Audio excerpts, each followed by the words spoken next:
kick it over to West Texas. I'm from Wichita Falls, Texas, which is in Texas at the very top of the state, right by the Oklahoma border. West Texas, not East Texas.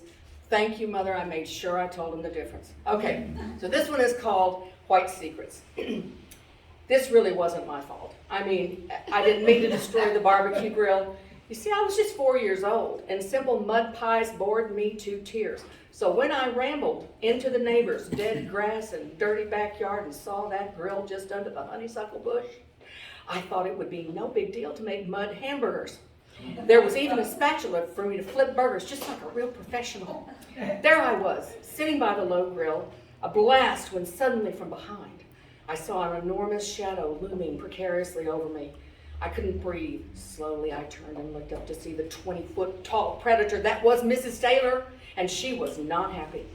In her hand she held a giant wooden spoon, and as her massive Piccadilly print apron flapped in the hot Texas breeze, she wore a charm bracelet that when she shook her finger in my face rattled like a diamondback snake. With a weak smile, I held up one of my little dripping hamburgers and like a trophy. Mrs. Taylor was not impressed. I swear she said the microphone.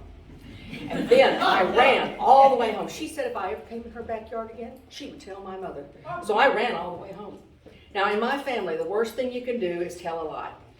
What almighty hell is the long-term consequence? When I flew through the back door, I ran straight into my mother's knees. Where have you been? Oh God, what to do, what to say? I was making hamburgers. Mother's eyes narrowed that way she did. Dear, with whom were you making hamburgers?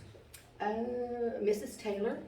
Oh, Debbie, you precious thing. That poor Taylor woman has no idea how to even boil an egg, let alone make lemon icebox pie. Bless your heart.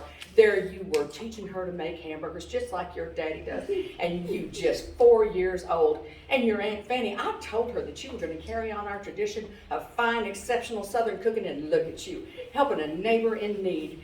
And a lady, frankly, that nobody really wants to talk to, which is a pity. She'd do something with that hair. Oh, Debbie, you are just the best little girl. I'm going to tell your daddy and have him take you out for ice cream right after dinner.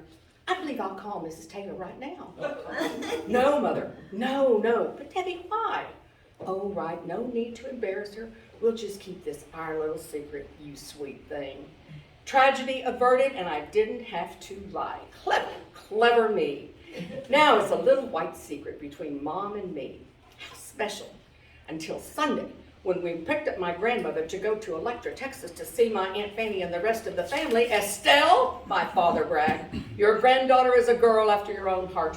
Why, even at her age, she helped a poor neighbor woman make hamburgers. Why, Bill, my grandmother replied, you sound surprised. Debbie's been taught by the best cooks in Texas. Of course she taught her. Debbie, what kind of meat did you use? Well, see, Mrs. Taylor, my voice was high-pitched and sweet. Well, her stuff was it was kind of dark and rocky. Mother saved me. Why those people insist upon using that coarse brown pepper, I'll never know. My grandmother added, you're so right, Nita. Luther Grady close to choked on one of those peppercorns just last month. No cook worth her salt would use bad pepper. Well, Bill, let's go. We're going to be late for church. Finally, you all, it was done. Church gossip would save me from revisiting the horrors of this ordeal. Until we arrived at Aunt Fanny's house. Fanny, my grandmother chirped at her sister. Looks like we have a natural-born cook in the family. Debbie taught a poor, unfortunate neighbor woman who doesn't know a pecan from a walnut how to make hamburgers. Hamburgers, Aunt Fanny complained. Why didn't Debbie teach her to make something more substantial, like fried chicken or biscuits and sausage gravy? For heaven's sakes, Aunt Fanny, my mother defended me. Debbie's only 4 years old. Well, that's true. Debbie, did you teach her to add a teaspoon of sugar and mix it up with her hands? Well, she had a wooden spoon. Wooden spoon, all three women said, clutching their chests in horror. No wonder the woman can't cook. Estelle, maybe we should go visit this Mrs. Taylor and take her our family cookbook. It was decided that to spare Mrs. Taylor undue notice and embarrassment, and off we went to the Baptist church where we were all saved again. As I listened to the preacher admonish sinners, I felt the reprieve of lies by omission. I didn't really lie. And besides, it was all over now.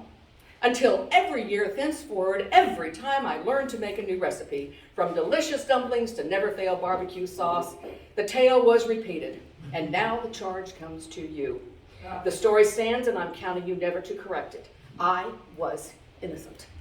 I had a lovely quiet moment with my dearly departed mother at the Grand Canyon when I was moving out here. She passed away a few years ago, and as I was moving to California, I became concerned about my memories of her cooking. Did I have the secret white meringue shell recipe? What about her melt-in-your-mouth pecan pie? Then I panicked. What was that special trick she had with the turkey stuffing? Right, it had something to do with the sage.